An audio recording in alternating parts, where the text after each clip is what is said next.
Jusqu'au début des années 1990, le port de Kalundu à Uvira, Sud Kivu, était considéré comme le deuxième port de la RDC en termes des transactions internationales.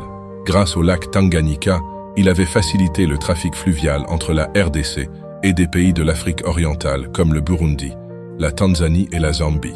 Il recevait en moyenne une dizaine des bateaux par semaine. Actuellement, le port de Kalundu n'en reçoit que 3 en moyenne.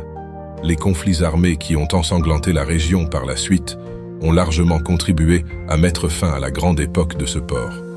Certains observateurs attribuent aussi la chute de la fréquentation de ce port à la multiplicité des taxes qui décourageraient certains opérateurs économiques et préféraient recourir aux ports des Burundi, Rwanda et Dar es Salaam pour acheminer les marchandises à destination de Bukavu, Goma ou du Katanga.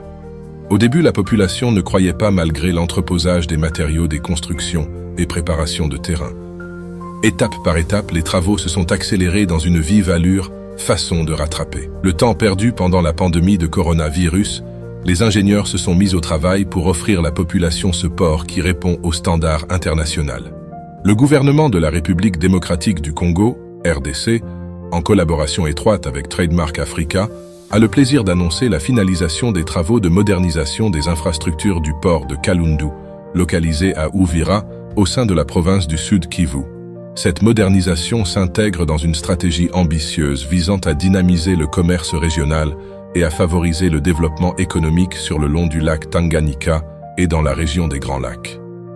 Financée par le Royaume des Pays-Bas pour un montant de 3,3 millions de dollars, la rénovation progressive du port a enregistré des avancées significatives depuis le début de la première phase du projet en 2018.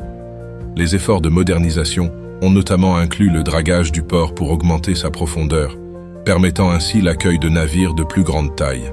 La capacité du port a été considérablement augmentée, passant de 800 tonnes à 4000 tonnes, ce qui a permis d'accroître le nombre de cargos pouvant y accoster simultanément. Ces améliorations ont non seulement facilité l'expansion commerciale, mais ont également optimisé les opérations au sein de l'un des ports les plus stratégiques de la République démocratique du Congo.